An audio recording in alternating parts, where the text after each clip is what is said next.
ಎಲ್ರಿಗೂ welcome back to my channel. ನಾನು Ramya. Digital marketing, lifestyle ಮತ್ತು ಫಿಟ್ನೆಸ್ ರಿಲೇಟೆಡ್ ಕಾಂಟೆಂಟ್ ಮಾಡ್ತೀನಿ. ಸೊ ಇವತ್ತಿನ ಮೇನ್ ವಿಡಿಯೋ ಮೋಟೋ ಏನು ಅಂತ ಹೇಳಿದ್ರೆ, ಹೇಗೆ ಡಿಜಿಟಲ್ ಮಾರ್ಕೆಟಿಂಗ್ ರಿಲೇಟೆಡ್ ಜಾಬ್ಸ್ ತೊಗೊಳ್ಳೋದು ಅಂತ, ಅದ್ರ ಜೊತೆಗೆ ಹೇಗೆ ಕೆರಿಯರ್ನ ಸ್ವಿಚ್ ಮಾಡ್ಬೋದು, ಒನ್ ಪರ್ಟಿಕ್ಯುಲರ್ ಕೆರಿಯರಿಂದ ಡಿಜಿಟಲ್ ಮಾರ್ಕೆಟಿಂಗಿಗೆ ಹೇಗೆ ಸ್ವಿಚ್ ಮಾಡ್ಬೋದು ಅಂತಲೂ ಕೂಡ ಹೇಳ್ತೀನಿ. ನಾನು ಈ ಪರ್ಟಿಕ್ಯುಲರ್ ಪ್ರೋಸೆಸ್ನ 5 ಸ್ಟೆಪ್ ಆಗಿ ಡಿವೈಡ್ ಮಾಡಿದ್ದೀನಿ. ಸೊ ಒಂದಾದ್ಮೇಲೆ ಒಂದನ್ನ ನೋಡ್ತಾ ಹೋಗೋಣ. Okay, so let's get started with the video. ಹಾಗೆ ಹೇಳ್ದಂಗೆ 5 ಸ್ಟೆಪ್ಸ್ ಆಗಿ ಡಿವೈಡ್ ಮಾಡಿದ್ದೀನಿ ಅಂತ ಹೇಳಿದ್ನಲ್ಲ. The first step is nothing but learning through the courses. Definitely first ನಾವು ಥಿಯರಿಟಿಕಲ್ ನಾಲೆಡ್ಜ್ ಕಲ್ತ್ಕೊಬೇಕಾಗುತ್ತೆ. ಯಾವುದೇ ಕೆರಿಯರ್ ಆಗಿರ್ಬೋದು ಅಥವಾ ಯಾವುದೇ ನೀಶ್ ಆಗಿರ್ಬೋದು, ಥಿಯರಿಟಿಕ್ ನಾಲೆಡ್ಜ್ ಆದಮೇಲೆ ಪ್ರಾಕ್ಟಿಕಲ್ ನಾಲೆಡ್ಜ್ ಕಲಿಬೇಕಾಗುತ್ತೆ. ಅದಾದಮೇಲೆ ಇಂಪ್ಲಿಮೆಂಟೇಷನ್ ಮಾಡಬೇಕಾಗುತ್ತೆ ಥ್ರೂ ಯೋರ್ ಇಂಟರ್ನ್ಶಿಪ್ ಅಥವಾ ಜಾಬ್ ಮೂಲಕ. ಸೊ ಫಸ್ಟು ನಾನು ಹೇಳ್ದಂಗೆ ಕೋರ್ಸಸ್ನ ಕಲಿಬೇಕಾಗುತ್ತೆ. ಸೊ ನಾನು ಒಂದು ಡೀಟೇಲ್ಡ್ ಕೋರ್ಸ್ ವಿಡಿಯೋ ಮಾಡಿದ್ದೀನಿ especially for freshers, free courses related. ಆ ಲಿಂಕ್ನ ನಾನು ಇಲ್ಲಿ ಟ್ಯಾಗ್ ಮಾಡ್ತೀನಿ. ಪ್ಲೀಸ್ ಹೋಗಿ ಆ ವಿಡಿಯೋ ನೋಡ್ಕೊಂಡು ಬನ್ನಿ. ಜೊತೆಗೆ ಡಿಸ್ಕ್ರಿಪ್ಷನ್ ಬಾಕ್ಸಲ್ಲಿ ಕೂಡ ಹಾಕ್ತೀನಿ. ಅದ್ರ ಬಗ್ಗೆ ಒಂದು ಕನ್ಸೈಸ್ ಆಗಿ ಹೇಳಬೇಕು ಅಂತ ಹೇಳಿದ್ರೆ, ಕೋರ್ಸಸ್ ಇರುತ್ತೆ, ವರ್ಕ್ಶಾಪ್ಸ್ ಇರುತ್ತೆ. ಸೊ ನೀವು ಕೋರ್ಸಸ್ ಕೂಡ ಮಾಡ್ಬೋದು, ವರ್ಕ್ಶಾಪ್ಸ್ ಕೂಡ ಮಾಡ್ಬೋದು. ಏನಾದ್ರೂ ಡಿಫ್ರೆನ್ಸ್ ಕೂಡ ಅಂತಲೂ ನಾನು ಆ ವಿಡಿಯೋದಲ್ಲಿ ಹಾಕಿದ್ದೀನಿ. ಅದ್ರ ಜೊತೆಗೆ ಬರೀ ಡಿಜಿಟಲ್ ಮಾರ್ಕೆಟಿಂಗ್ ಅಂದರೆ ಬರೀ ಓವರ್ ಆಲ್ ಜನರಲ್ ಆಗಿ ಹೇಳ್ಬಿಡ್ತಾರೆ. ಅದ್ರ ಜೊತೆಗೆ ಅದ್ರ ಒಳಗಡೆ ಯು ಹ್ಯಾವ್ ಡಿಫ್ರೆಂಟ್ ಡಿಪಾರ್ಟ್ಮೆಂಟ್ಸ್ ಆಗಿರ್ಬೋದು ಅಥವಾ ಡಿಫ್ರೆಂಟ್ ನೀಷಸ್ ಅಂತ ಇದೆ. ಸೋಷಿಯಲ್ ಮೀಡಿಯಾ ಮಾರ್ಕೆಟಿಂಗ್ ಆಗಿರ್ಬೋದು, content marketing, email marketing, B2B marketing, B2C marketing ಅಂತ ಇದೆ. ಜೊತೆಗೆ SEO ಅಂತ ಇದೆ. ಸೊ ಅದ್ರ ಬಗ್ಗೆ ಡೀಟೇಲ್ ಆಗಿ ನೀವು ಕಲಿಬೇಕಾಗುತ್ತೆ. ಸೊ ಅದಕ್ಕೆ ಡಿಫ್ರೆಂಟ್ ಕೋರ್ಸಸ್ ಇದೆ ಬಿಗಿನರ್ಸ್ಗೆ. ಸೊ ನಾನು ಅದ್ರ ಬಗ್ಗೆ ಡೀಟೇಲ್ಡ್ ಆಗಿ ನಾನು ಆ ವಿಡಿಯೋದಲ್ಲಿ ಹೇಳಿದ್ದೀನಿ. ಸೊ ಆ ವಿಡಿಯೋ ಚೆಕ್ ಮಾಡೋದು ಮರಿಬೇಡಿ. ಅದಕ್ಕೆ ಸ್ವಲ್ಪ ಬಿಟ್ಸ್ ಆಫ್ ಪೀಸಸ್ ಕೂಡ ಹೇಳ್ಬಿಡ್ತೀನಿ. ದ ಟಾಪ್ 3 ಕೋರ್ಸಸ್ ನಾನು ಯಾಕೆ ಪಿಕ್ ಮಾಡ್ತೀನಿ ಫಾರ್ ಫ್ರೆಷರ್ಸ್ ಅಂತ ಹೇಳಿದ್ರೆ, the first one is the fundamentals of digital marketing ಅಂತ ಕೋರ್ಸ್ ಇದೆ. ಸೊ ಅದು. ಸೊ ಸೆಕೆಂಡ್ ಒನ್ ಬಂದ್ಬಿಟ್ಟು Vaibhav Sisinty's LinkedIn course. Third course ಬಂದ್ಬಿಟ್ಟು Google ads by Isaac Rudansky in Udemy. So ಇದು ಮೂರು ತುಂಬ ನನಗೆ ತುಂಬ ಹೆಲ್ಪ್ ಮಾಡ್ತು ನಾನು ಡಿಜಿಟಲ್ ಮಾರ್ಕೆಟಿಂಗ್ ಕಲಿಯೋದಕ್ಕೆ. ಸೊ ಅದ್ರ ಬಗ್ಗೆ ಡೀಟೇಲ್ಡ್ ಆಗಿ ಹೇಳಿದ್ದೀನಿ. ಎಷ್ಟು ಬಸ್ ಕೋರ್ಸಸ್ಸು, ವರ್ಕ್ಶಾಪಾ ಕೋರ್ಸಾ ಅಥವಾ ಎಷ್ಟು ಬೆಲೆ ಅದು ಅಂತ. ಎಲ್ಲನೂ ಫ್ರೀ ಅಲ್ಲ, ಒಂದು ಫ್ರೀ, ಮಿಕ್ಕಿದೆಲ್ಲ ₹500 ಒಳಗಡೆ ಇದೆ. ಸೊ ₹500 ಅಫೋರ್ಡ್ ಮಾಡ್ಬೋದಲ್ವ ನಾವು, ನಮ್ಮ ಕೆರಿಯರ್ ಚೇಂಜ್ ಆಗುತ್ತೆ ಅಂತ ಅಂದರೆ. ಸೊ ಅದಕ್ಕೆ ಆ ಕೋರ್ಸಸ್ನ ನೀವು ಆಪ್ಟ್ ಮಾಡ್ಬೋದು. First step learning through courses or workshops ಅಂತ ಆದರೆ, ದ ಸೆಕೆಂಡ್ ಸ್ಟೆಪ್ ಬಂದುಬಿಟ್ಟು building your resume for internship ಅಥವಾ ಜಾಬ್. ಸೊ ಹೇಗೆ ನಿಮ್ಮ ರೆಸ್ಯೂಮೆನ ಬಿಲ್ಡ್ ಮಾಡಬೇಕು ಆ್ಯಸ್ ಅ ಫ್ರೆಷರ್. ಸೊ ಇದು ಬರೀ ಡಿಜಿಟಲ್ ಮಾರ್ಕೆಟರ್ ಅಂತಲ್ಲ, ಯಾವುದೇ ನೀವು ಡೊಮೈನಲ್ಲಿರಿ, ಯಾವುದೇ ಡಿಪಾರ್ಟ್ಮೆಂಟಲ್ಲಿರಿ, ಯಾವುದೇ ಕೆರಿಯರಲ್ಲಿರಿ, ರೆಸ್ಯೂಮೆ ತುಂಬಾ ಇಂಪಾರ್ಟೆಂಟ್, ಎಸ್ಪೆಷಲಿ ಫಾರ್ ಫ್ರೆಷರ್ಸ್. ನಾನು ನೋಡಿದ್ದೀನಿ ಹೈರಿಂಗ್ ಮಾಡೋವಾಗ, ಯೂಶಲಿ ನಾನು ಇಂಟರ್ವ್ಯೂಸ್ ತೊಗೊತೀನಿ, ಹೈರಿಂಗ್ ಮಾಡ್ತಿರ್ತೀನಿ. ಆ ಟೈಮಲ್ಲಿ ಫ್ರೆಷರ್ಸ್ ಬಯೋಡೇಟಾ ಕಳಿಸ್ತಾರೆ ನಮಗೆ. ನಿಮ್ಮ ಬಯೋಡೇಟಾ ಬೇಕಾಗಿಲ್ಲ, ನಿಮ್ಮ ಪೇರೆಂಟ್ಸ್ ಏನು ಮಾಡ್ತಿದ್ದಾರೆ, ಅವ್ರ ಜಾಬ್ ಏನು, ನಿಮ್ಮ ಬ್ಲಡ್ ಗ್ರೂಪ್ ಯಾವುದು, ಮತ್ತು ನೀವು ಯಾವ ಊರವರು, ಅದೆಲ್ಲ ನಮಗೆ ಬೇಕಾಗಿಲ್ದಿರೋ ಇನ್ಫಾರ್ಮೇಷನ್. ನೀವು ಬಾಸ್ಕೆಟ್ಬಾಲ್ ಆಡ್ತೀರಾ, ನೆಟ್ಫ್ಲಿಕ್ಸ್ ನೋಡ್ತೀರಾ, ಇದೆಲ್ಲ ನಮ್ಗೆ ಬೇಡವಾಗಿರೋ ಇನ್ಫಾರ್ಮೇಷನ್. ನಮಗೆ ಮೇನ್ ಏನು ನೋಡ್ತಿರ್ತೀವಿ ನಾವು ರೆಸ್ಯೂಮೇಲಿ ಅಂತ ಹೇಳಿದ್ರೆ, ಯಾವ ಸ್ಕಿಲ್ಸು, ನಿಮ್ಮ ಯಾವ ಎಕ್ಸ್ಪೀರಿಯನ್ಸು ನಮ್ಮ ರಿಕ್ವೈರ್ಮೆಂಟಿಗೆ ಮ್ಯಾಚ್ ಆಗುತ್ತೆ ಅಂತ ನೋಡ್ತಿರ್ತೀವಿ. ಸೊ ಮೇಜರ್ಲಿ ಫ್ರೆಷರ್ಸ್, ನಿಮ್ಮ ಫೋಟೋ ಕೂಡ ಅವಶ್ಯಕತೆ ಇಲ್ಲ. ಸೊ ಮತ್ತು ನಿಮ್ಮ ಆಬ್ಜೆಕ್ಟಿವ್ ಏನೂ ಅವಶ್ಯಕತೆ ಇಲ್ಲ.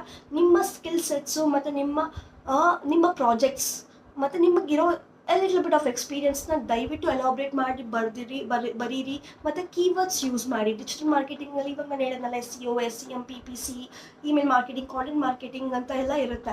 ಸೊ ಇದನ್ನೆಲ್ಲ ಯೂಸ್ ಮಾಡಿ ನಿಮ್ಮ ಎಕ್ಸ್ಪೀರಿಯನ್ಸ್ನ ತೋರಿಸ್ಬೇಕು ನಿಮ್ಮ ರೆಸ್ಯೂಮೆಯಲ್ಲಿ. ಬೇರೆದೇನು ನಾವು ಎಕ್ಸ್ಪೆಕ್ಟ್ ಮಾಡ್ತಿರಲ್ಲ. ಜೊತೆಗೆ CV ಕಳಿಸೋದು ತುಂಬ ಇಂಪಾರ್ಟೆಂಟ್. ತುಂಬ ಜನಗಳಿಗೆ ರೆಸ್ಯೂಮೆ ಮತ್ತು CV ಡಿಫ್ರೆನ್ಸ್ ಗೊತ್ತಿಲ್ಲ. ರೆಸ್ಯೂಮೆ ಅಂತ ಹೇಳಿದ್ರೆ ನಿಮ್ಮ ಎಕ್ಸ್ಪೀರಿಯನ್ಸ್ಗಳು, ನಿಮ್ಮ ಸ್ಕಿಲ್ ಸೆಟ್ಗಳು, ನಿಮ್ಮ ಪ್ರಾಜೆಕ್ಟ್ಸ್ಗಳ ಇರಬೇಕು ರೆಸ್ಯೂಮೆಯಲ್ಲಿ. CVಯಲ್ಲಿ ಕರಿಕ್ಯುಲಮ್ ವಿಟೆ ಅಂತ ಕರೀತಾರೆ. ಅದು ಮೇಜರ್ಲಿ ನಿಮ್ಮ ಸ್ಕಿಲ್ಸ್ ಮತ್ತು ನಿಮ್ಮ ಎಕ್ಸ್ಪೀರಿಯನ್ಸ್ ನಮ್ಮ ರಿಕ್ವೈರ್ಮೆಂಟ್ಸ್ಗೆ ಹೇಗೆ ಮ್ಯಾಚ್ ಆಗುತ್ತೆ ಅಂತ ಒಂದು ಪುಟಾಣಿಯಾಗಿರೋ ಒಂದು ಸಮ್ಮರಿ ಅಂತ ಹೇಳ್ಬೋದು. ಒಂದು 3-4 ಸ್ಲೈಡ್ಸ್ ಮಾಡಿ ನಿಮ್ಮ ಇನ್ಫಾರ್ಮೇಷನ್ ಹಾಕಿ, ಜೊತೆಗೆ ನಿಮ್ಮ ಸ್ಕಿಲ್ಸ್ ಎಲ್ಲ ನಮ್ಮ ರಿಕ್ವೈರ್ಮೆಂಟ್ಸಿಗೆ ಅಥವಾ ನಿಮ್ಮ ಎಕ್ಸ್ಪೀರಿಯನ್ಸ್ ನಮ್ಮ ರಿಕ್ವೈರ್ಮೆಂಟ್ಸ್ಗೆ ಹೇಗೆ ಮ್ಯಾಚ್ ಆಗುತ್ತೆ ಅಂತ ಸ್ವಲ್ಪ ಬರೆದು ಕಳಿಸಿದ್ರೆ, so it will be very useful for us. ಅಲ್ವಾ? ಸೊ ಇದು ತುಂಬ ಇಂಪಾರ್ಟೆಂಟು. ರೆಸ್ಯೂಮೇ ನೀವು ಯಾವುದೇ ಕಂಪನೀಸ್ಗೆ ಕಳಿಸ್ಬೋದು, ಬಟ್ ಕರಿಕ್ಯುಲಮ್ ವಿಟೇನ ನೀವು ಕಸ್ಟಮೈಸ್ ಮಾಡಿ ಪರ್ಟಿಕ್ಯುಲರ್ ಜಾಬ್ ರಿಕ್ವೈರ್ಮೆಂಟ್ಸ್ಗೆ ಅಥವಾ ಇಂಟರ್ನ್ಶಿಪ್ ರಿಕ್ವೈರ್ಮೆಂಟ್ಸ್ಗೆ ಕಳಿಸ್ಬೇಕಾಗುತ್ತೆ. ಸೊ ರೆಸ್ಯೂಮಿ ಮತ್ತು ಸಿ ವಿ ಬಿಲ್ಡ್ ಮಾಡಲೇಬೇಕು ನೀವು. ಸೊ ಇದನ್ನು ಇನ್ಡೆಪ್ತ್ ವೀಡಿಯೋ ಬೇಕೆಂದರೆ ಕಮೆಂಟ್ ಸೆಕ್ಷನಲ್ಲಿ ಹೇಳಿ, ನಾನು ರೆಸ್ಯೂಮೆ ಬಗ್ಗೆ ಒಂದು ಇನ್ಡೆಪ್ತ್ ವೀಡಿಯೋಸ್ ಮಾಡ್ತೀನಿ. ಜೊತೆಗೆ ಟೆಂಪ್ಲೇಟ್ ಬೇಕಿದ್ರೆ ಕಮೆಂಟ್ ಸೆಕ್ಷನಲ್ಲಿ ಕೇಳಿ. ನನ್ನದು ಟೆಂಪ್ಲೇಟ್ ಇದೆ, ನಾನು ಶುರು ಮಾಡಿದಾಗ ಯಾವ ಥರ ಟೆಂಪ್ಲೇಟ್ ಮಾಡಿ ಇಟ್ಕೊಂಡಿದ್ದೆ, ಸೊ ಅದನ್ನು ಕೂಡ ನಿಮಗೆ ನಾನು ಕಳಿಸ್ತೀನಿ. ಸಿ ವಿ ಬಿಲ್ಡ್ ಮಾಡೋದು ಅದು ತುಂಬಾ ಇಂಪಾರ್ಟೆಂಟು. ಅದೊಂದು ನಿಮ್ಮ ಏನಂತಾರೆ, ನಿಮ್ಮ ಸ್ಕಿಲ್ ಸೆಟ್ ಅಥವಾ ನಿಮ್ಮ ಪ್ರಾಜೆಕ್ಟ್ಸ್ನ ಡಿಜಿಟಲ್ ಹೌಸ್ ಅಂತ ಹೇಳ್ಬೋದು, ಅಥವಾ ಡಿಜಿಟಲ್ ಫ್ರಂಟ್ ಲೈನ್ ಅಂತ ಹೇಳ್ಬೋದು. ಫ್ರಂಟಲ್ಲಿ ನಿಮ್ಮ ಡಿಜಿಟಲ್ ಆಗಿ ನೀವು ಅದನ್ನು ಇಟ್ಕೊಂಡಿರ್ತೀರಾ. ಓಕೆ, ಮತ್ತು ನೀವು ಏನಾದರೂ ಆನ್ಲೈನಲ್ಲಿ ಏನಾದರೂ ನೀವು ಕಾಂಟೆಂಟ್ ಮಾಡ್ತಿದ್ರೆ, ಪ್ರಾಬ್ಲಿ ನೀವು ಯೂಟ್ಯೂಬಿಂಗ್ ಮಾಡ್ತಿರ್ಬೋದು, ಅಥವಾ ಏನಾದರೂ ಕೋರಲ್ಲಿ ಬರೀತಿರ್ಬೋದು, ಅಥವಾ ಲಿಂಕ್ಡ್ಇನಲ್ಲಿ ಬರೀತಿರ್ಬೋದು. ನಿಮ್ದು ಏನಾದರೂ ಡಿಜಿಟಲ್ ಪ್ರೆಸೆನ್ಸ್ ಇದ್ದರೆ ದಯವಿಟ್ಟು ಅದು ಕೂಡ ಹಾಕಿ. ಆವಾಗ ಗೊತ್ತಾಗುತ್ತೆ ನಮಗೆ ನೀವು ಎಷ್ಟು ಸ್ಕಿಲ್ಫುಲ್ ಆಗಿದ್ದೀರಾ ನಿಮ್ಮ ನೀಶಲ್ಲಿ ಅಂತ. ಸೊ ನನ್ನ ಎಕ್ಸ್ಪೀರಿಯನ್ಸ್ ಹೇಳಬೇಕಂದ್ರೆ, ನಾನು ಅವಾಗ ಕೂಡ ಬರೀತಿದ್ದೆ. ಸೊ ನನಗೆ 8.5 ಲ್ಯಾಕ್ ಕಾಂಟೆಂಟ್ ವ್ಯೂ ಇತ್ತು, ಇವಾಗಿದೆ. ಸೊ ಅವಾಗ ಒಂದು 7 ಲ್ಯಾಕ್ಸ್ ಇತ್ತು. ಸೊ ಅದನ್ನು ನಾನು ಹಾಕಿದ್ದೆ. ತುಂಬ ಜನ ಅದನ್ನು ನೋಡಿ ಇಷ್ಟಪಟ್ಟು ನನಗೆ ಜಾಬ್ ಆಫರು, ಪ್ರಾಜೆಕ್ಟ್ಸ್ ಆಫರ್ ಮಾಡ್ತಿದ್ರು. So it's very important. So resume building ಮತ್ತು C V building is very important for freshers to crack digital marketing related interviews. So yeah, let's get into the third step. So for ನಿಮ್ಮ theoretical knowledge acquire ಮಾಡ್ಕೊಂಡ್ರಿ courses through, workshops through, ಆಮೇಲೆ ನಿಮ್ದೊಂದು digital house create ಮಾಡ್ಕೊಂಡ್ರಿ through your resume or C V not or and C V. So ಅದಾದಮೇಲೆ ಏನು ಮಾಡ್ತೀರಾ ಮುಂದೆ? ನಿಮಗೆ ಪ್ರಾಕ್ಟಿಕಲ್ ಎಕ್ಸ್ಪೀರಿಯನ್ಸ್ ಬೇಕು. ಸೊ ನಾನು ತುಂಬ ಜನಕ್ಕೆ ಅದೇ ಹೇಳ್ತೀನಿ, ಡೈರೆಕ್ಟಾಗಿ ಜಾಬಿಗೆ ಹೋಗಬೇಡಿ. Do an internship. ನೀವು ಫ್ರೆಷರ್ ಆಗಿದ್ರು ಪರವಾಗಿಲ್ಲ, ಡೂ ಆ್ಯನ್ ಇಂಟರ್ನ್ಶಿಪ್.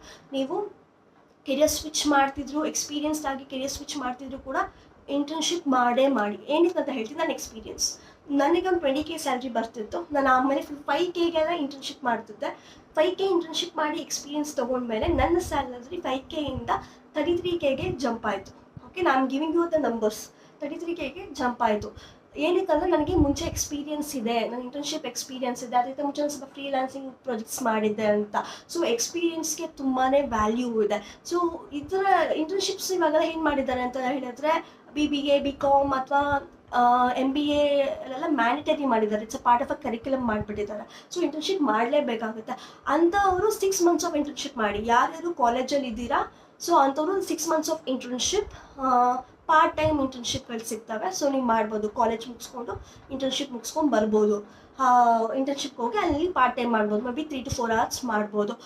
ಇಲ್ಲ ನಾನು ಕಂಪ್ಲೀಟಾಗಿ ಕಾಲೇಜ್ ಮುಗಿಸಾಗಿದೆ, ನಾನು ಬರೀ ಇಂಟರ್ನ್ಶಿಪ್ ನೋಡ್ತಿದ್ದೀನಿ ಅಂತ ಹೇಳಿದ್ರೆ ಅವಾಗ 3 months ಇಂಟರ್ನ್ಶಿಪ್ ಮಾಡಿ, ನಾಟ್ 6 months. ನಾನು ನಿಮ್ಗೆ ಪ್ರಿಫರ್ ಮಾಡಿದ್ರೆ 3 months ಇಂಟರ್ನ್ಶಿಪ್ ಮಾಡಿ. 3 months ಇಂಟರ್ನ್ಶಿಪ್ ಮಾಡಿ ಫುಲ್ ಟೈಮರ್ ಆಗಿ try to convert in that particular company.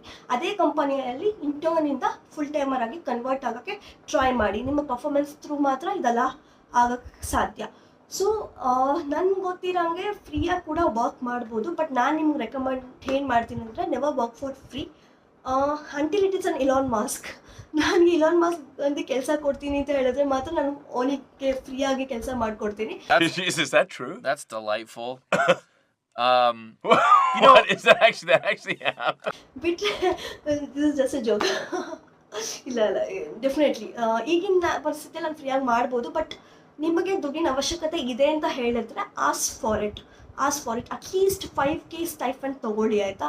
5K to 15K very ಆಗುತ್ತೆ, depends upon the duration. If it is a 6 months of internship, usually 15K ಕೊಡ್ತಾರೆ. ಮತ್ತು company ಚಿಕ್ಕದಿದ್ರೆ 5K ಕೊಡ್ತಾರೆ, ಅಥವಾ company ದೊಡ್ಡದಾಗಿದ್ದರೆ 15K ಕೊಡ್ತಾರೆ. Depends. 5K to 15K ರೇಂಜಲ್ಲಿ ಇಂಟರ್ನ್ಶಿಪ್ದು stipend very ಆಗುತ್ತೆ. But ನಾನು ನಿಮಗೆ ದುಡ್ಡಿನ ಅವಶ್ಯಕತೆ ಇದ್ದರೆ ದಯವಿಟ್ಟು ಕೇಳಿ, ಸ್ವಲ್ಪ ಆದರೂ ದುಡ್ಡು ಇಸ್ಕೊಳ್ಳಿ ಅಂತ ನಾನು ಹೇಳ್ತೀನಿ. ಹೇಗೆ ಇಂಟರ್ನ್ಶಿಪ್ಗೆ ಅಪ್ಲೈ ಮಾಡೋದು ಅಂತ ಹೇಳಿದ್ರೆ, ಇಷ್ಟೊಂದು ಸೈಟ್ಸ್ ಇದೆ. ದ ಟಾಪ್ ಸೈಡ್ ಮಂದಿ ಇಂಟರ್ನ್ ಶಾಲಾ ಅಂತ ಇದೆ. ಸೊ ಇಂಟರ್ನ್ ಶಾಲಲ್ಲಿ ಹೋಗಿ ನಿಮ್ಮ ರೆಸ್ಯೂಮೆ ಹಾಕಿ, ನಿಮ್ಗೆ ಇನ್ಫಾರ್ಮೇಷನ್ ಹಾಕಿ ಅಪ್ಲೈ. ಎಷ್ಟೊಂದು ನಿಮಗೆ ರಿಲೆವೆಂಟ್ ಆಗಿರೋದು ಆಪರ್ಚುನಿಟೀಸ್ ಬರುತ್ತೆ, ಅಪ್ಲೈ ಮಾಡಿ ಮತ್ತು ಕಾಂಟ್ಯಾಕ್ಟ್ ಯಾವಾಗೂ ಆ್ಯಕ್ಟಿವ್ ಆಗಿರಿ. ಆ ಪೋರ್ಟಲಲ್ಲಿ ಆಗಿರ್ಬೋದು, ಅಪ್ಲಿಕೇಶನ್ ಡೌನ್ಲೋಡ್ ಮಾಡ್ಕೊಂಡು ಆ್ಯಕ್ಟಿವ್ ಆಗಿರಿ. The first one is Internshala, the second one is again I'm telling LinkedIn. ನಾನು ತುಂಬ ನನ್ನ ವೀಡಿಯೋಸಲ್ಲಿ ತುಂಬ ಲಿಂಕ್ಡ್ಇನ್ ಬಗ್ಗೆ ಹೇಳ್ತೀನಿ. ನನಗೆ ತುಂಬ ಹೆಲ್ಪ್ ಆಗಿದೆ, ಜಾಬಿಂದ ಇರ್ಬೋದು, ಫ್ರೀಲಾನ್ಸಿಂಗಲ್ಲಿ ಇರ್ಬೋದು, ಮತ್ತು ನನ್ನ ಮಾರ್ಕೆಟಿಂಗ್ ಕೆರಿಯರಲ್ಲಿ ಆಗಿರ್ಬೋದು. LinkedIn place a very top priority for me, the top tool for me ಅಂತ ಹೇಳ್ಬೋದು ನಾನು. ಸೊ ಲಿಂಕ್ಡ್ಇನಲ್ಲಿ ಎಷ್ಟೊಂದು ಇಂಟರ್ನ್ಶಿಪ್ಸ್ ಆಗ್ತಾರೆ, ಅಪ್ಲೈ ಮಾಡಿ, ಕನೆಕ್ಷನ್ಸ್ ಬಿಲ್ಡ್ ಮಾಡ್ಕೊಳ್ಳಿ. HR ಜೊತೆ ಆಗಿರ್ಬೋದು, ಸೀನಿಯರ್ ಜೊತೆ ಆಗಿರ್ಬೋದು, ಫೌಂಡರ್ಸ್ ಜೊತೆ ಆಗಿರ್ಬೋದು. ಕನೆಕ್ಷನ್ ಕಳಿಸ್ಬಿಟ್ಟು ಅವ್ರಿಗೆ ಮೆಸೇಜ್ ಮಾಡಿ, ನಿಮ್ಮ ಸ್ಕಿಲ್ಸ್ ಹೇಳಿ, ನಿಮ್ಮ ರೆಸ್ಯೂಮೆ ಕಳಿಸಿ, CV ಕಳಿಸಿ, ರಿಕ್ವೆಸ್ಟ್ ಮಾಡ್ಕೊಳ್ಳಿ, ಮತ್ತು ಹೇಳಿ ಹೇಗೆ ನಿಮ್ಮ ಸ್ಕಿಲ್ಸ್, ನಿಮ್ಮ ಎಕ್ಸ್ಪೀರಿಯನ್ಸ್ ಮ್ಯಾಚ್ ಆಗುತ್ತೆ, ನೀವು ಹೇಗೆ ಡಿಫ್ರೆನ್ಸ್ ತರ್ಬೋದು ಅವ್ರ ಆರ್ಗನೈಸೇಷನಲ್ಲಿ ಅಂತ ಹೇಳಿದ್ರೆ ಡೆಫಿನೆಟ್ಲಿ ಇಂಟರ್ನ್ಶಿಪ್ಗಳು ಸಿಗ್ತವೆ. ಸೊ ಅದನ್ನು ಬಿಟ್ಟರೆ ಇಂಟರ್ನ್ಶಿಪ್ ಮತ್ತು ಕೋಲ್ಡ್ ಇಮೇಲ್ಗಳು ಕೂಡ ಕಳಿಸ್ಬೋದು. ನೀವೆಲ್ಲ ಎಲ್ಲೆಲ್ಲಿ ಆಪರ್ಚುನಿಟೀಸ್ ಇದೆ ಇಮೇಲ್ ಲಿಸ್ಟ್ ಮಾಡಿಕೊಂಡು ಕೋಲ್ಡ್ ಇಮೇಲ್ ಬರಿಬೋದು. ಹೇಗೆ ಕೋಲ್ಡ್ ಇಮೇಲ್ ಬರೀಬೇಕು ಅಂತ ಬೇಕಾದ್ರೆ ನಾನು ಒಂದು ವಿಡಿಯೋ ಮಾಡಿ ಹಾಕ್ತೀನಿ. ಯಾವಾಗ ಸ್ಟ್ರೈಟ್ ಟು ದ ಪಾಯಿಂಟ್ ಇರಬೇಕು ಮತ್ತು ರೋಡಾಗಿ ಬರೀಬಾರ್ದು ಇಮೇಲ್ಸ್ನ. Directly founders, cofounders, senior marketing managers ಅಥವಾ HRಸ್ಗೆ ಬರಿಬೋದು ಇಮೇಲ್ನ ಕೂಡ. ಅದರಿಂದ ತುಂಬ ಹೆಲ್ಪ್ ಆಗುತ್ತೆ. So Internshala, LinkedIn, through email, cold emailing is very important ನಮ್ಗೆ ಗೊತ್ತಿರೋಂಗೆ. ಅದನ್ನು ಬಿಟ್ಟರೆ ಏಂಜಲಿಸ್ಟ್ ಅಂತ ಇದೆ. ಸೊ ಇವಾಗ ವೆಲ್ ಫೌಂಡ್ ಅಂತ ರೀನೇಮ್ ಮಾಡಿದ್ದಾರೆ. ಅಲ್ಲಿ ಎಲ್ಲ startup companies, especially tech startup companies, ಅವರ ಜಾಬ್ ಆಪರ್ಚುನಿಟೀಸ್ ಆಗಿರ್ಬೋದು, ಇಂಟರ್ನ್ಶಿಪ್ ಆಪರ್ಚುನಿಟೀಸ್ನ ಲಿಸ್ಟ್ ಮಾಡ್ತಾರೆ. ಸೊ ಅಲ್ಲೂ ಕೂಡ ಹೋಗಿ ನೀವು ಅಪ್ಲೈ ಮಾಡ್ಬೋದು. ಅಲ್ಲಿ ಕೂಡ ಇಮೇಲ್ಸ್ನ ತೊಗೊಂಡು ನೀವು ಇಮೇಲ್ಸ್ ಕಳಿಸ್ಬೋದು. ಇಮೇಲ್ IDs ತೊಗೊಂಡು, ಫೌಂಡರ್ಸ್ದು ಇಮೇಲ್ IDs ಇರುತ್ತೆ. ಸೊ ಇಮೇಲ್ IDs ತೊಗೊಂಡು ಅವ್ರು ಕೂಡ ಇಮೇಲ್ ಮಾಡ್ಬೋದು. So Internshala, LinkedIn, email ಕಳಿಸೋದಾಗಿರ್ಬೋದು. ಮತ್ತು 4ನೇದು ಬಂದು ವೆಲ್ ಫೌಂಡ್, ಏಂಜಲ್ ಲಿಸ್ಟ್, ಅಲ್ಲೂ ಕೂಡ ತುಂಬ ಇಂಟರ್ನ್ಶಿಪ್ ಆಪರ್ಚುನಿಟೀಸ್ ಓಪನ್ ಇರುತ್ತೆ. ಸೊ ಅಪ್ಲೈ ಮಾಡ್ಬೋದು. So let's get into the 4th step. So internship ಆಯಿತು. ಸ್ಟೆಪ್ ನಾವು ಇಂಟರ್ನ್ಶಿಪ್ ಬಗ್ಗೆ ಎಲ್ಲ ಮಾತಾಡಿದ್ವಿ. ಇಂಟರ್ನ್ಶಿಪ್ ತುಂಬ ಚೆನ್ನಾಗಿ ಮಾಡಿದ್ವಿ, ಆ ಕಂಪನಿಲಿ ನಿಮಗೆ ಪರ್ಮನೆಂಟ್ ಜಾಬ್ ಸಿಕ್ತು. Okay, that's a win situation, ತುಂಬಾ ಖುಷಿ. ಏನಾದರೂ ಅಲ್ಲಿ ಜಾಬ್ ಸಿಕ್ಕಿಲ್ಲ, ಸೊ ಇವಾಗ ಏನು ಮಾಡ್ತೀರಾ? ಸೊ ನೀವು ಆಚೆ ಬಂದು ಜಾಬ್ ಹುಡುಕ್ಬೇಕಾಗುತ್ತೆ. There are many job portals, but ಎಲ್ಲನೂ ಜೆನ್ಯೂನ್ ಅಲ್ಲ. ಸೊ ನಾನು ನಿಮಗೆ ಟಾಪ್ 5 ಜಾಬ್ ಪೋರ್ಟಲ್ಸ್ ಹೇಳ್ತೀನಿ as a digital marketer apply ಮಾಡೋಕ್ಕೆ. The first one is definitely LinkedIn. ನಾನು ಆಲ್ರೆಡಿ ಹೇಳ್ದಂಗೆ ತುಂಬ ಜಾಬ್ ಆಪರ್ಚುನಿಟೀಸ್ ಇರುತ್ತೆ, ನೀವು ಅಪ್ಲೈ ಮಾಡ್ಬೋದು. Second one Naukri.com. ನೌಕರಿ ಬರೀ ಟೆಕ್ ಮಾತ್ರ ಅಲ್ಲ, ನಾನು ಮುಂಚೆ ಬರೀ ಅದು ಟೆಕ್ ಜಾಬ್ಸಿಂಗ್ ಅಂತ ಹೇಳಿ ಅಪ್ಲೈ ಮಾಡ್ತಿರ್ಲಿಲ್ಲ. ಮಾರ್ಕೆಟಿಂಗು ತುಂಬ ಸ್ಕೋಪ್ ಇದೆ ನೌಕರಿಯಲ್ಲಿ. ತುಂಬ ಜನ ರೆಕ್ರೂಟರ್ಸ್ ಬಂದು ನೌಕರಿಯಲ್ಲಿ ಹುಡುಕ್ತಾರೆ ಮಾರ್ಕೆಟರ್ಸ್ನ. So it's also very crucial platform Naukri. ಮತ್ತು ಇಂಡೀಡ್ ಅಂತ ಬಂದಿದೆ. ಇಂಡೀಡ್ ತುಂಬ ಜನ ಫ್ರೆಷರ್ಸ್ ಮತ್ತು 0 to 3 years ಆಫ್ ಎಕ್ಸ್ಪೀರಿಯನ್ಸ್ ಒಳಗಡೆ ಇರೋರಿಗೆ ತುಂಬ ಒಳ್ಳೆ ಪ್ಲ್ಯಾಟ್ಫಾರ್ಮ್ ಕೆಲಸ ಹುಡ್ಕೊಳ್ಳೋಕ್ಕೆ. ತುಂಬ ಸ್ಟಾರ್ಟಪ್ ಕಂಪನೀಸ್ ಆಗಿರ್ಬೋದು ಮತ್ತು ಸ್ವಲ್ಪ MNCs ಕೂಡ ಇಂಡೀಡಿಂದ ಎಂಪ್ಲಾಯೀಸ್ನ ಹೈರ್ ಮಾಡ್ಕೊಳ್ತಾರೆ. ರೆಕ್ರೂಟರ್ಸ್ ಆ್ಯಕ್ಟಿವ್ ಆಗಿರ್ತಾರೆ. ದ 4th ಒನ್ ಬಂದುಬಿಟ್ಟು ಏಂಜಲ್ ಲಿಸ್ಟ್. ನಾನು ಆವಾಗಲೇ ಆಲ್ರೆಡಿ ಹೇಳ್ದಂಗೆ ಏಂಜಲ್ ಲಿಸ್ಟ್ ಇವಾಗ ವೆಲ್ ಫೌಂಡ್ ಅಂತ ಕರೀತಾರೆ. ಮೇಜರ್ಲಿ IT ಸ್ಟಾರ್ಟಪ್ ಕಂಪನೀಸ್ ಅವರ ಸೋರ್ಸಿಂಗ್ ಮಾಡೋದು, ಅವರು ರೆಕ್ರೂಟರ್ಸ್ ಆ್ಯಕ್ಟಿವ್ ಆಗಿರೋದು ಈ ಪರ್ಟಿಕ್ಯುಲರ್ ಪ್ಲ್ಯಾಟ್ಫಾರ್ಮಲ್ಲಿ. ಜೊತೆಗೆ ತುಂಬ ಹೈರ್ ಮಾಡ್ತಾರೆ AngelList through, Wellfound through. So ಇದು ಕೂಡ ನೀವು ಒಂದು ಆಪ್ಷನ್ ಆಗಿ ಇಟ್ಕೊಳ್ಬೋದು. The 5th one is Foundit. That is nothing but Monster jobs. ಇಲ್ಲೂ ಕೂಡ ಆಪರ್ಚುನಿಟೀಸ್ ಇರುತ್ತೆ, ಬಟ್ ನಾನು ಹೇಳ್ದಂಗೆ ಟಾಪ್ 1 to ಟಾಪ್ 5 ಹೇಳಿದ್ದೀನಿ. The one is always LinkedIn, Naukri, Indeed, AngelList, and then the final is Monster. So ಮಾನ್ಸ್ಟರಲ್ಲಿ ನನಗೆ ಅಷ್ಟು ಜಾಬ್ಸ್ ಹಾಗಿಲ್ಲ, ಬಟ್ ಸ್ಟಿಲ್ ಆಪರ್ಚುನಿಟೀಸ್ ಬರ್ತಿತ್ತು, ಇಂಟರ್ವ್ಯೂ ಕಾಲ್ಸ್ ಬರ್ತಿತ್ತು. ಸೊ ಈ ಬೇಸಿಸ್ ಮೇಲೆ ನೀವು ಅಪ್ಲೈ ಮಾಡೋಕ್ಕೆ ಶುರು ಮಾಡ್ಬೋದು. ಇದು ಹೇಗೆ ಜಾಬ್ ಹುಡ್ಕೋದು ಅಂತ ಹೇಳ್ಬಿಟ್ಟು ಒಂದ್ಸಲ ನಿಮಗೆ ಆಪರ್ಚುನಿಟೀಸ್ ಬರ್ತಿದೆ ನಿಮಗೆ, ನೀವು ಅದನ್ನು ಹೇಗೆ ಫೇಸ್ ಮಾಡೋದು ಅನ್ನೋದೇ ನಮ್ಮ 5th step. So let's get to the 5th step. ಪ್ಲ್ಯಾಟ್ಫಾರ್ಮ್ಸಿಗೆಲ್ಲ ಅಪ್ಲೈ ಮಾಡೋಕ್ಕೆ ಶುರು ಮಾಡಿದ್ದೀರಾ, ಎಷ್ಟೊಂದು ಆಪರ್ಚುನಿಟೀಸ್ ಬರ್ತಿದೆ, ಅಪ್ಲೈ ಮಾಡ್ತಿದ್ದೀರಾ, ನಿಮ್ಮ ರೆಸ್ಯೂಮೆ ಚೆನ್ನಾಗಿದೆ, ಕಾಲ್ಸ್ ಬರ್ತಿದೆ, ಬಟ್ ಇಂಟರ್ವ್ಯೂ ಕ್ಲಿಯರ್ ಮಾಡೋಕ್ಕಾಗ್ತಿಲ್ಲ. ಇಂಟರ್ವ್ಯೂ ಕ್ಲಿಯರ್ ಮಾಡೋದು ಕೂಡ ಒಂದು ಆರ್ಟ್ ಹೇಳ್ತೀನಿ ನೋಡಿ. ಅದು ಆ್ಯಸ್ ಅ ಫ್ರೆಷರ್ ಅವ್ರು ನಿಮ್ಮ ಸ್ಕಿಲ್ಸ್ನ ಮೇಜರಾಗಿ ನೋಡ್ತಿರಲ್ಲ, ಮತ್ತು ನಿಮ್ಮ ಪ್ರಾಜೆಕ್ಟ್ಸ್ ನೋಡ್ತಿರಲ್ಲ, ಆ್ಯಸ್ ಎ ಪರ್ಸನ್ ನಿಮ್ಮನ್ನು ನೋಡ್ತಿರ್ತಾರೆ. ಸೊ ನೀವು ಆ್ಯಸ್ ಎ ಪರ್ಸನ್ ಏನು ಡಿಫ್ರೆನ್ಸ್ ಮಾಡ್ತೀರಾ ಅನ್ನೋದು ಅವ್ರಿಗೆ ತುಂಬಾ ಇಂಪಾರ್ಟೆಂಟ್ ಆಗಿರುತ್ತೆ ಫಾರ್ ಆರ್ಗನೈಸೇಷನ್. ಅವ್ರ ಎಕ್ಸ್ಪೆಕ್ಟೇಷನ್ ಫ್ರಮ್ ದಿ ಫ್ರೆಷರ್ಸ್ ಅಲ್ವಾ. ಅವರು ನಿಮ್ಮ ಪರ್ಸ್ನಾಲಿಟಿ ನೋಡ್ತಾರೆ. ಡೆಫಿನೆಟ್ಲಿ ಅವ್ರು ನಿಮ್ಮ ಸ್ಕಿಲ್ಸ್ ರಿಲೇಟೆಡ್ ಕ್ವಶನ್ಸ್ ಕೇಳ್ತಾರೆ, ನೀವು ಅದನ್ನು ಆನ್ಸರ್ ಆಗತ್ತೆ. ನೀವು ತುಂಬ ಸ್ಟ್ರಾಂಗ್ ಇದ್ದರೆ ಡೆಫಿನೆಟ್ಲಿ ಸ್ಕಿಲ್ಸ್ ರಿಲೇಟೆಡ್ ಕ್ವಶನ್ಸ್ನ ಆನ್ಸರ್ ಮಾಡ್ತೀರಾ. ಮತ್ತು ನಿಮ್ಮ ಪ್ರಾಜೆಕ್ಟ್ಸ್ ಏನಾದರೂ ಮಾಡಿದರೆ, ನೀವೇ ಪ್ರಾಜೆಕ್ಟ್ಸ್ ಮಾಡಿದರೆ ಡೆಫಿನೆಟ್ಲಿ ಅವ್ರು ಕೇಳೋ ಕ್ವಶನ್ಸಿಗೆ ನಿಮ್ಗೆ ಆನ್ಸರ್ ಮಾಡೋ ಕೆಪಬಿಲಿಟಿ ಇರುತ್ತೆ. ಅದಕ್ಕಿಂತ ಮುಂದೆ ಆ್ಯಸ್ ಎ ಪರ್ಸನ್ ನೀವು ಯಾರು, ನಿಮ್ಮ ಹತ್ರ ಎಷ್ಟು ಪಾಸಿಟಿವಿಟಿ ಇದೆ, ನೀವು ಎಷ್ಟು ಕಮಿಟೆಡ್ ಓರಿಯೆಂಟೆಡ್, ಎಷ್ಟು ಆಪ್ಟಿಮಿಸ್ಟಿಕ್ ಪರ್ಸನ್ ಆಗಿದ್ದೀರಾ, ಮತ್ತು ಎಷ್ಟು ಡ್ರಿವನ್ ಆಗಿದ್ದೀರಾ, ಎಷ್ಟು ಪ್ಯಾಷನೇಟ್ ಆಗಿದ್ದೀರಾ ನಿಮ್ಮ ಕೆರಿಯರಲ್ಲಿ ಅನ್ನೋದು ತುಂಬಾ ಇಂಪಾರ್ಟೆಂಟ್ ಫಾರ್ ಫ್ರೆಷರ್ಸ್. ಆರ್ಗನೈಸೇಷನ್ಸ್ ಅದನ್ನೇ ನೋಡೋದು. ಇದು ಮಾರ್ಕೆಟಿಂಗ್ ಆಗಿರ್ಬೋದು, ಬೇರೆ ನೀಶಲ್ಲಿ ಆಗಿರ್ಬೋದು. ನೀವು ಆ್ಯಸ್ ಫಾರ್ ಅ ಫ್ರೆಷರ್ ಏನಂದರೆ ನೀವು ಯಾರು ಅನ್ನೋದು ಅವ್ರಿಗೆ ತುಂಬಾ ಇಂಪಾರ್ಟೆಂಟ್ ಆಗುತ್ತೆ. ನೀವು ಬಂದ ಮೇಲೆ ಆರ್ಗನೈಸೇಷನಲ್ಲಿ ನೀವು ಹೆಂಗೆ ಹೊಂದ್ಕೊತೀರಾ ಅನ್ನೋದು ಕೂಡ ಅವ್ರಿಗೆ ತುಂಬ ಇಂಪಾರ್ಟೆಂಟ್ ಆಗುತ್ತೆ. ಮತ್ತು ನೀವು ಎಷ್ಟು ಬೇಗ ಕಲಿತೀರಾ ಅನ್ನೋದು ಕೂಡ ಇಂಪಾರ್ಟೆಂಟ್ ಅವರಿಗೆ. ನೀವು ಕಲ್ತಿಲ್ಲ ಅಂತ ಹೇಳಿದ್ರೆ ಅವ್ರು ನಿಮ್ಮ ಮೇಲೆ ಇನ್ವೆಸ್ಟ್ಮೆಂಟ್ ಮಾಡ್ತಿರ್ತಾರೆ, ಅವರು ಲಾಸ್ ಆಗುತ್ತೆ ಅವರಿಗೆ. ಸೊ ನೀವು ಎಷ್ಟು ಫಾಸ್ಟ್ ಲರ್ನರ್ ಅಂತಲೂ ಅವರು ಇದನ್ನೆಲ್ಲ ನೋಡ್ತಿರ್ತಾರೆ. ಸೊ ಅದಕ್ಕೆ ನಾನು ಯಾವಾಗೂ ಹೇಳ್ತೀನಿ, 98% of time recruiter first question ಏನು ಕೇಳ್ತಾರೆ ಗೊತ್ತಾ? Tell me about yourself. ಆ tell me about yourself ಅನ್ನು ನೀವು ಒಂದು 50 ಟೈಮ್ಸ್ ಪ್ರಾಕ್ಟೀಸ್ ಮಾಡಿದ್ರೂ ಮೋಸ ಇಲ್ಲ. It's very important question which needs to be answered very well. ಇವತ್ತು ನಾನು ಅದೇ ಹೇಳೋದು, ಟೆಲ್ ಮಿ ಅಬೌಟ್ ಯುವರ್ ಸೆಲ್ಫಲ್ಲಿ ದಯವಿಟ್ಟು ನಿಮ್ಮ ಅಪ್ಪ ಕೆಲಸ ಮಾಡ್ತಾರೆ, ನಮ್ಮಮ್ಮ ಇದು ಮಾಡ್ತಾರೆ, ನನ್ನ ತಮ್ಮ ಈ ಸ್ಕೂಲಿಗೆ ಹೋಗ್ತಾನೆ, ನಾನು 5th ಸ್ಟ್ಯಾಂಡರ್ಡಲ್ಲಿ ಕಪ್ಪೆ ರೇಸ್ ವಿನ್ ಆಗಿದ್ದೆ, ಅಥವಾ ನಾನು 12th ಸ್ಟ್ಯಾಂಡರ್ಡಲ್ಲಿ ಕುಂಟೆಬೆಲೆ ವಿನ್ ಆಗಿದ್ದೆ. I am just giving example ಅಷ್ಟೇ. ಇದು ನಿಮ್ಮದಲ್ಲಿ ಮೇಜರಾಗಿ ಏನೂ ಇಲ್ಲ ಅಂತ ಹೇಳಿದ್ರೆ ದಯವಿಟ್ಟು ಹೇಳಕ್ಕೆ ಹೋಗಬೇಡಿ. ಯಾವ ರೆಕ್ರೂಟರು ನಿಮ್ಮ ಫ್ಯಾಮಿಲಿ ಬಗ್ಗೆ ತಿಳ್ಕೊಳ್ಳೋಕ್ಕೆ ಕಾಯ್ತಾ ಇರಲ್ಲ. They really want to know who you are, ನೀವು ಎಷ್ಟು ಪ್ಯಾಷನೇಟ್, ಎಷ್ಟು ಡ್ರಿವನ್, ನಿಮ್ಮ ಸ್ಕಿಲ್ಸ್, ನಿಮ್ಮ ಪರ್ಫಾರ್ಮೆನ್ಸ್ ಮತ್ತು ನಿಮ್ಮ ಪ್ರಾಜೆಕ್ಟ್ಸ್ ಮಾತ್ರ ಅವ್ರಿಗೆ ಹೆಲ್ಪ್ ಆಗುತ್ತೆ. ಸೊ ಇದ್ರ ಬಗ್ಗೆ ಡೀಟೇಲ್ಡ್ ವಿಡಿಯೋ ಬೇಕಿದ್ರೆ ಅಂತ ನಾವು ಕೇಳಿ ನಾನು ಟೆಲ್ ಮಿ ಅಬೌಟ್ ಯುವರ್ ಸೆಲ್ಫನ್ನ ಹೇಗೆ ಆನ್ಸರ್ ಮಾಡಬೇಕು, ಆ್ಯಸ್ ಅ ಫ್ರೆಷರ್ ಹೇಗೆ ಆನ್ಸರ್ ಮಾಡಬೇಕು, ಆ್ಯಸ್ ಎಕ್ಸ್ಪೀರಿಯನ್ಸ್ಡ್ ಅಂತ ಕೂಡ ನಿಮಗೆ ಟೆಂಪ್ಲೇಟ್ಸ್ ಕೊಡ್ತೀನಿ, ಜೊತೆಗೆ ವಿಡಿಯೋ ಕೂಡ ಮಾಡಿ ಹಾಕ್ತೀನಿ. So tell me about yourself very important question. 98% of recruiters ಇದನ್ನೇ ಕೇಳೋದು. ರೆಕ್ರೂಟರ್ ಆಗಿರ್ಬೋದು, ಅಥವಾ ನೀವು ಸೆಕೆಂಡ್ ರೌಂಡಲ್ಲಿ ಟೆಕ್ನಿಕಲ್ ರೌಂಡ್ ಇದ್ದರೂ ಕೂಡ this is very crucial round. ಮತ್ತು HR ರೌಂಡಲ್ಲಿ ಕೂಡ this is very crucial. So ಇದನ್ನು ಬಿಟ್ಟರೆ ಬೇರೆ ಕ್ವಶನ್ಸ್ ಕೂಡ ಇರ್ತವೆ.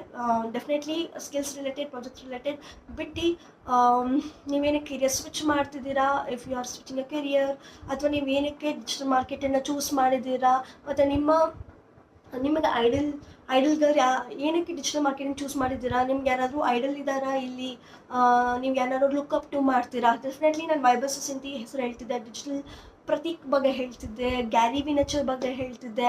ಸೊ ಅವ್ರನ್ನ ನಾನು ನೋಡಿ ಡಿಜಿಟಲ್ ಮಾರ್ಕೆಟಿಂಗ್ ನಾನು ಬಂದಿದ್ದು. ಸೊ ಆ ಥರ ಯಾರಾದರೂ ನಿಮಗೆ ರೋಲ್ ಮಾಡೆಲ್ಸ್ ಇದ್ದಾರಾ ಈ ಡಿಜಿಟಲ್ ಮಾರ್ಕೆಟಿಂಗಲ್ಲಿ ಅಂತ ಕೇಳ್ತಾರೆ. ಮತ್ತು ಬೇರೆ ನಿಮ್ಮ 5 ಇಯರ್ಸ್ ಗೋಲ್ ಏನು, 10 ಇಯರ್ಸ್ ಗೋಲ್ ಏನು, long term, short term goals ಕೇಳ್ತಾರೆ. ಮತ್ತು ನಿಮ್ಮ ಸ್ಯಾಲ್ರಿ ಎಕ್ಸ್ಪೆಕ್ಟೇಷನ್ಸ್ ಕೂಡ ಕೇಳ್ತಾರೆ. ಫ್ರೆಷರ್ಸಿಗಾಗಲಿ ಇಂಟರ್ನ್ಷನ್ಸ್ ಆಗಲಿ, ನೀವೊಂದು ಪರ್ಟಿಕ್ಯುಲರ್ ನಂಬರ್ ಹೇಳಿದ್ರೆ ತುಂಬ ದೊಡ್ಡದಾಗಿ ಕೋಟ್ ಮಾಡೋಕ್ಕೆ ಹೋಗ್ದಿರ, ಒಂದು ಪರ್ಟಿಕ್ಯುಲರ್ ನಂಬರ್ ಹೇಳಿ, ಮತ್ತು ಅದನ್ನು ನೀವು ಬ್ಯಾಕಪ್ ಮಾಡಬೇಕು. ಏನಕ್ಕೆ ನೀವು ಕೇಪಬಲ್ ಈ ಪರ್ಟಿಕ್ಯುಲರ್ LPAಗೆ ಅಂತ ನೀವು ಹೇಳಬೇಕಾಗುತ್ತೆ. ಸೊ ಇದು ತುಂಬಾ ಇಂಪಾರ್ಟೆಂಟ್ ಫ್ರೆಷರ್ಸ್ಗೆ. HR ರೌಂಡ್ ಆಗಿರ್ಬೋದು, ಒಂದು 6-7 ಕ್ವಶನ್ಸ್ ಇದೆ, ಅದು ತುಂಬಾ ಇಂಪಾರ್ಟೆಂಟು. ಅದನ್ನು ನೀವು ಆನ್ಸರ್ ಮಾಡೋದು ಕಲೀಲೇಬೇಕು. Why should we hire you, why you think you are a great fit for our organization. ಇದಕ್ಕೆಲ್ಲ ನೀವು ಒಳ್ಳೆ ಆನ್ಸರ್ ಕೊಟ್ಟರೆ ಮಾತ್ರ you gonna be into the organization. So ಈ ಥರ ಕ್ವಶನ್ಸ್ ರಿಲೇಟೆಡ್ ವೀಡಿಯೋಸ್ ಬೇಕಂದ್ರೆ ಕೇಳಿ, ನಾನು ಪರ್ಟಿಕ್ಯುಲರ್ ಆಗಿ ಆನ್ಸರ್ ಮಾಡಿ ನಿಮಗೆ ಆಲ್ಸೋ ಟೆಂಪ್ಲೇಟ್ಸ್ ಕೊಡ್ತೀನಿ. ಸೊ ನೀವು ಅದನ್ನು ಆಲ್ಟರ್ ಮಾಡಿಕೊಂಡು ನಿಮಗೆ ಬೇಕಾದಾಗ ನೀವು ಬರ್ಕೊಳ್ಬೋದು. ಸೊ ಇಲ್ಲಿವರೆಗೂ ಆಗಿತ್ತು ಇಷ್ಟು ಸ್ಟೆಪ್ಸ್ ಒಂದು ಡಿಜಿಟಲ್ ಮಾರ್ಕೆಟಿಂಗ್ ಜಾಬ್ ತೊಗೊಳ್ಬೇಕು ಅಂತ ಹೇಳಿದ್ರೆ. ದ ಫಸ್ಟ್ ಒನ್ ಬಂದು ಥಿಯರಿಟಿಕಲ್ ಆಗಿ learning through courses and workshops. Second, ನಿಮ್ಮ ರೆಸ್ಯೂಮೆ ಮತ್ತು CV-ನ ಬಿಲ್ಡ್ ಮಾಡೋದು as a digital copy of your experience in projects or your skills. And ಮೂರನೇದು ಬಂದುಬಿಟ್ಟು ಇಂಟರ್ನ್ಶಿಪ್ ಮಾಡೋದು, ಹೇಗೆ ಇಂಟರ್ನ್ಶಿಪ್ ತೊಗೊಳ್ಳೋದು, ಹೇಗೆ ಇಂಟರ್ನ್ಶಿಪ್ ಇರುತ್ತೆ, ಯಾವ್ದಾವ್ದು ಪೋರ್ಟಲಲ್ಲಿ ಇಂಟರ್ನ್ಶಿಪ್ಗೆ ಅಪ್ಲೈ ಮಾಡಬೇಕು. ಫೋರ್ತ್ ಒನ್ ಬಂದುಬಿಟ್ಟು ಜಾಬ್ ತೊಗೊಳ್ಳೋದು ಹೇಗೆ, ಜಾಬ್ಗಳಿಗೆ ಎಲ್ಲೆಲ್ಲಿ ಅಪ್ಲೈ ಮಾಡಬೇಕಾಗುತ್ತೆ, ಯಾವ್ದಾವ್ದು ಪೋರ್ಟಲ್ಸ್ ಇದೆ ಅಂತ. ಫಿಫ್ತ್ ಒನ್ ಬಂದು ಹೇಗೆ ಇಂಟರ್ನ್ಶಿಪ್ ಹೇಗೆ ಇಂಟರ್ವ್ಯೂಸ್ ಇರುತ್ತೆ, ಯಾವ ಥರ ಕ್ವಶನ್ಸ್ಗೆ ಆನ್ಸರ್ ಮಾಡಬೇಕು ನೀವು ಅಂತ, ನೀವು ತೋರಿಸ್ಕೊಡ್ಬೇಕಾ, ಆನ್ಸರ್ಸ್ ಮಾಡಬೇಕು ನೀವು ಅಂತ ಹೇಳಿದ್ದೀನಿ. ಇನ್ನೂ ಡೆಪ್ತಾಗಿ ಮಾಡ್ಬೋದು, because digital marketing is an ocean. ಎಷ್ಟು ಆಳ ಹೋದಷ್ಟು there is a depth inside. So ನಾವು ಇನ್ನೂ ಕಲಿಯೋದು ತುಂಬಾ ಇದೆ. ಲೆಟ್ ಮೀ ನೋ, ನಿಮ್ಗೆ ಯಾವುದೇ ಥರ ಕ್ವಶನ್ಸ್ ಇದ್ದರೆ ಪ್ಲೀಸ್ ಕಮೆಂಟ್ ಸೆಕ್ಷನಲ್ಲಿ ಹೇಳಿ. ನಾನು ಇನ್ ಡೀಟೇಲ್ಡ್ ವಿಡಿಯೋ ಮಾಡೋಕ್ಕೆ ರೆಡಿ ಇದ್ದೀನಿ ಡಿಜಿಟಲ್ ಮಾರ್ಕೆಟಿಂಗ್ ರಿಲೇಟೆಡ್ ಬಗ್ಗೆ. ಯಾಕಂದರೆ ನಾನು ಪ್ಯಾಷನೆಟಾಗಿ ಶುರು ಮಾಡಿದಂತಹ ಕೆರಿಯರ್ ಇದು. ನನ್ನನ್ನು ತುಂಬ ಚೆನ್ನಾಗಿ ಬೆಳೆಸಿದೆ ಇದು. ನನಗೆ ಮಾತ್ರ ಅಲ್ಲ, ಬೇರೆ ಕನ್ನಡಿಗರಿಗೂ ಇದು ಹೆಲ್ಪ್ ಆಗಬೇಕು ಅನ್ನೋದು ಒಂದೇ ಮೋಟೋ ಇಟ್ಕೊಂಡು ನಾನು ಕನ್ನಡದಲ್ಲಿ ವೀಡಿಯೋಸ್ ಮಾಡ್ತಿರೋದು, digital marketing related basis on this basis. Definitely ತಿಳ್ಕೊಳ್ಳೋಣ ಮುಂದೆ in depth analysis of digital marketing ತುಂಬ ವೀಡಿಯೋಸ್ ಬರುತ್ತೆ. ಸೊ ಏನಾದರೂ ಕ್ವಶನ್ಸ್ ಇದ್ದರೆ ಡೆಫಿನೆಟ್ಲಿ ಕಮೆಂಟ್ ಮಾಡಿ. Do not forget to subscribe to my channel, like this video, and also please video share ಮಾಡಿ ಯಾರ್ಯಾರಿಗೆ important ಅನಿಸುತ್ತೆ, ಅವರು ಕೂಡ ಹೆಲ್ಪ್ ಆಗಲಿ ಅನ್ನೋದೇ ಈ ವಿಡಿಯೋದ ಮೋಟೋ ಆಗಿದೆ. ನನ್ನ ಚಾನಲಿನ ಮೋಟೋ ಕೂಡ ಅದೇ. So yeah, thank you, bless you and bless me as well.